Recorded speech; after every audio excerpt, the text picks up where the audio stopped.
Hello, I'm Luke Westaway for CNET. We're here with the Samsung Galaxy S5. We're going to take a look at some of the new software features and some of the new camera tricks. Samsung describes the new interface for the S5 as very clean, and that all begins with the lock screen, which gets a cool new bubbly animation.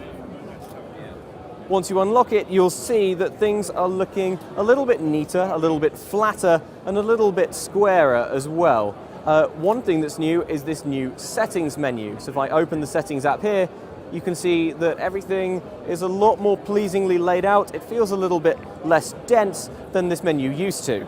Something else I want to mention is what Samsung calls the one-touch toolbox. That is this movable little dot down here, and whenever you tap that, it brings up a series of shortcuts. If you don't like it though, you can turn it off entirely. As well as a slightly new look for the icons of all the regular default apps, there's a new notification panel that again looks a lot cleaner. You get these rounded icons along the top.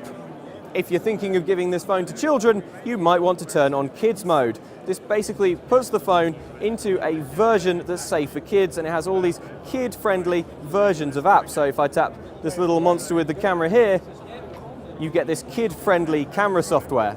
So there are some nice aesthetic changes, but what about this phone is going to make your life more easy on a practical level? If I fire up the settings menu, you might be interested to check out this power saving mode.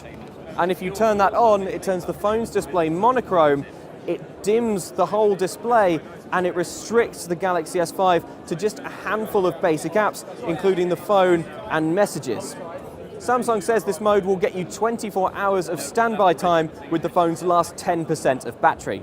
Finally, I just want to mention a little bit about the camera. This is a 16 megapixel camera. Samsung says it's got a sensor that's even bigger than the S4's, and it's got a couple of tricks up its sleeve. One of those is a very fast autofocus. Samsung says this phone focuses in 0.3 seconds, and that's the fastest ever autofocus on a smartphone. Testing it out here in quite dim trade show conditions, it definitely seems to be finding its point of focus very swiftly. So like other Samsung Galaxy phones, this thing has so many camera modes it will be impossible to cover them all right now, but one thing I do want to focus on, get it, is this, the selective focus mode. Now what this does is it lets you select your subject, and then when you take the picture, it automatically blurs out everything else, keeping it out of focus. And the idea is that you get a more professional photo. Once the photo is processed, you can then choose what part of the photo you want to be in focus. We found that when we were trying it in here, it didn't work particularly well all the time, but we did manage to get a couple of nice snaps. So maybe what it demands is a bit of trial and error. Samsung's also added a new HDR feature, and what that means is that when you turn it on, you can see how your HDR photo will look. You don't have to wait until you've actually taken the photo.